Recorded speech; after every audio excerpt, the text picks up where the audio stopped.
Isaiah Thomas was like the golden child, but his reputation is just taking a major hit. Now, a lot of the stuff I think is unwarranted when you talk about Isaiah Thomas, but a lot of people talk real nasty about Isaiah Thomas and the person that he is outside of the press and outside of the guy you see speaking behind the mic or on TV.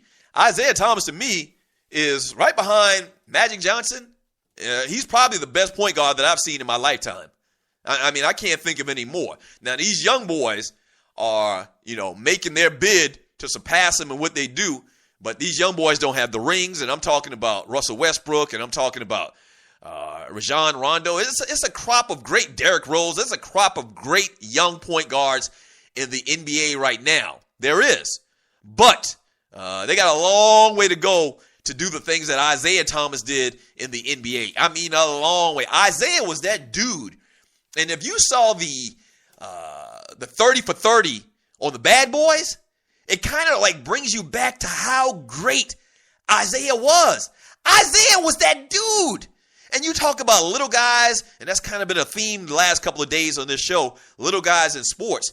Isaiah Thomas, as far as toughness, Isaiah would fight you too. Like, what if you had an all-athlete team of short, small, tough guys? On that team would be Steve Smith, and Steve Smith would be like the enforcer. Yeah, it'd be Steve Smith. It'd be Isaiah Thomas. It'd be Allen Iverson. Those three dudes right there, them dudes would fight you. Them dudes was scrappy, and Isaiah was that guy. Go back and watch that. I have pretty much all the 30 for 30s on DVR taped, and it really just brought back memories of how good that Bad Boys era team was, and really in particular how good Isaiah was. I think we forget about how good Isaiah was of a scorer, because you usually don't see a point guard that leads the team in scoring. He's probably one of the only instances you can think of a point guard that leads his team in scoring for the year. Okay? As great as Magic Johnson was, he never really led the Lakers in scoring. It was Kareem, or it was Worthy, or whatever. But Magic was an all-around player. But when you talk about Isaiah Thomas, and also I didn't realize something else about Isaiah Thomas. And because, over time you forget things, and I'm getting old, and post-concussion syndrome and all of that stuff I talked about yesterday.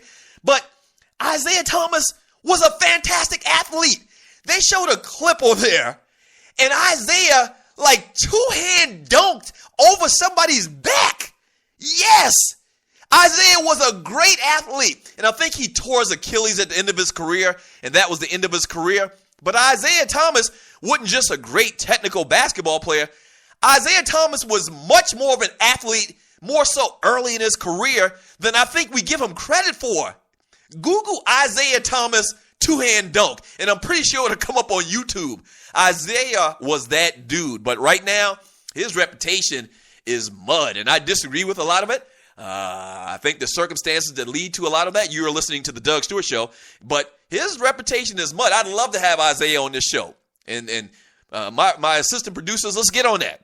Let's try to get Isaiah on the show, and I'd ask him some of those controversial things that people talk about when they mention Isaiah Thomas. I would love to have Isaiah on the show. Let's talk to T from Huntsville. T, thanks for calling the Doug Stewart Show. What you got, T? Doug Stewart, what's happening? What up, baby? Man, same old, enjoying the show, man. Pretty day in Alabama. Hey, player, man, one comment about the Roger Maris thing. I know you're talking about how great that record was and the fact that Sammy Sosa hit those threes, so that something had to be up. Right. So my man did it back in the day when it wasn't like that. But in my opinion, anyway, Roger Maris played in the league where there were no black people. Right. So some of the best athletes in the country were playing in a different league. And if I'm not mistaken, Josh Gibson, I think, might have hit 60 home runs, maybe more than once. Say one more. Say that one more time. I believe Josh Gibson might have hit 60 home runs himself. Okay. But I put an asterisk by Roger Maris's record because he played in the league where everybody didn't play. He didn't play against black people. And to me, that's a bigger advantage than steroids. Right. In the league where everybody, basically everybody was taking them anyway. They didn't care until Barry Bonds started breaking records that they considered to be sacred, which again, in my opinion, is silly in a way. How can it be sacred when most of them played for the time in the league where everybody couldn't play? That's not sacred. That's tainted. That is something that deserves an asterisk. Right. In my opinion. And just to clarify, I wore number 21, and I was at linebacker, And the fullback, man, I run something basic, like a 32 base skid, get an open field, and start hot stepping, put my hand behind the helmet. Hey, But, T. thank God for Doug Stewart Show. Even if you don't know it, that's the show already. I'm going, sir. Hey, T, thank you for the call. That's T from Huntsville joining me on the Doug Stewart Show. Appreciate the call, brother. Appreciate the call. And so T clarified it, the number 21. Yeah, and I mentioned earlier about, I can't remember guys hitting 60 home runs before. Sammy Sosa did it 3 times. Before that, Roger Maris. So I can definitely research that and find out if Josh Gibson hit 60 home runs twice. But, yeah, man, that's a valid point. That's a valid point. When Roger Maris hit over 60 home runs, he was playing in a league with no brothers. And now today, the amount of black people in baseball is so minuscule, it's almost like we aren't in the league. You have a lot of foreign players. But, yeah, back then when baseball was the hot sport, when everybody was talking baseball, and to play in a league against no black players, yeah, that's probably something that you should mention when you talk about the history of baseball and the great players of yesteryear. Yeah, that's agreeable. I understand his point on that. But as far as Isaiah Thomas, and here's a couple of chat posts on Spreaker.com. He says, Isaiah being left off the dream team was a joke. I 100% agree. Thank you for that post. From Savalas, he said something about Larry Legend, and it was a done deal. That's right. And that was something else that I had forgot about. And we're talking about Isaiah Thomas. We got off on this tangent talking about Isaiah Thomas and the greatest little guys in sports all time. And right now, I'm going to put together a starting 5 in basketball terms of sports little guys. And on my team right now, I've got Isaiah Thomas, Allen Iverson, and Steve Smith. Okay? And I'm trying to figure who's the other 2 guys that would be on my all-time little guys in sports. But yeah, the comments that Isaiah Thomas made about Larry Bird was talked about in the the 30 for 30. And yeah, Isaiah basically said if Larry Bird was a black guy, he wouldn't be getting as much press as he was getting at the time. Now, I've talked the last 10 minutes about how much of a fan of Isaiah Thomas I am, but I got to disagree with Isaiah on that. Larry Bird, like I said, Isaiah was that dude. Larry Bird was that dude. And if you talk to most people that watch Larry Bird during his era and, watch basketball throughout their lives up until today, Larry Bird is probably the guy that I think about more so than anybody else that just dropped daggers on teams. Like, in my mind, for some reason, we've seen Kobe hit a bunch of game-winning shots. We've seen Michael Jordan hit a bunch of game-winning shots. But in my mind, there's nobody that I would want to have to hit a last-second shot more so than Larry Bird, because all I remember Larry Bird doing was just dropping daggers with no time on the clock against the Boston or against the Philadelphia 76ers. Larry Bird was that guy. And I mean, just nothing but buckets, just like pure butter. And Larry Bird was that guy. So yeah, I'll never be a guy, as much as I hated Boston during those times, obviously for a Laker fan, I'll never be a guy to try to diminish the greatness of Larry Bird. Yeah, and I don't know about that. And Isaiah took a lot of flack for that. People started to look at him some type of way, like the young kids say. I kind of get where he was coming from, but I think that was the wrong example to try to make that argument. Not Larry Bird. Yeah. Not Larry Bird. So is he saying Larry Bird had many rings? So is he saying Larry Bird was just a great scorer?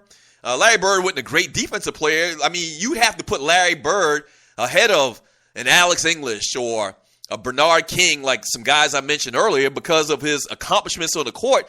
And that one factor of being just an assassin at the end of games. I think that's why Larry Bird's mentioned as one of the greatest players to ever do it.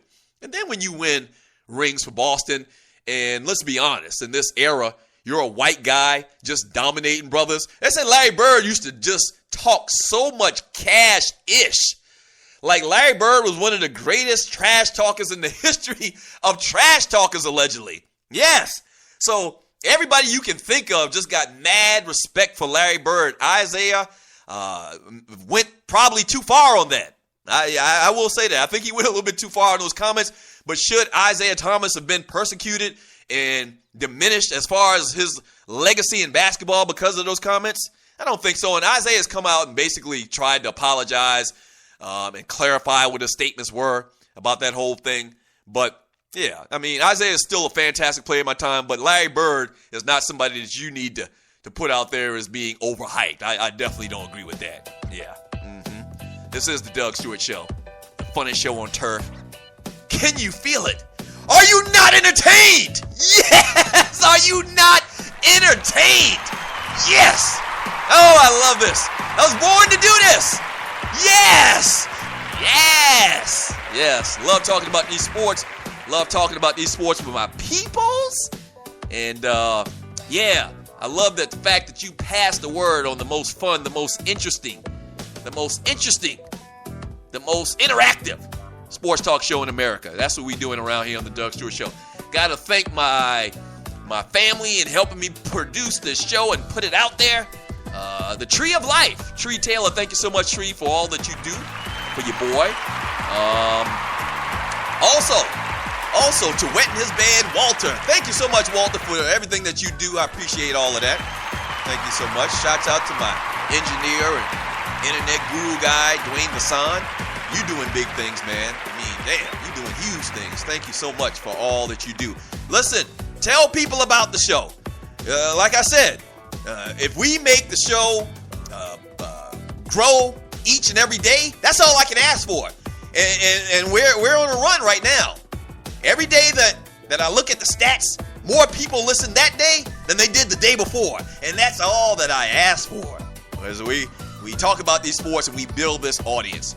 Once again, if you'd like to work with your boy on the Doug Stewart Show, email me at doug@thedougstewartshow.com, and I will, if you got a great brand, if you got a great product and you want the word to get out there, let's talk. Let's do business because we are growing. I mean, miraculously, just growing. And yes, why not? Because we having a lot of fun around here. Shouts out to all of my dogs and my poodles, all of the listeners, all the old schools. I appreciate the love. All right, we'll do it again tomorrow. Same Doug time, same Doug channel. Peace.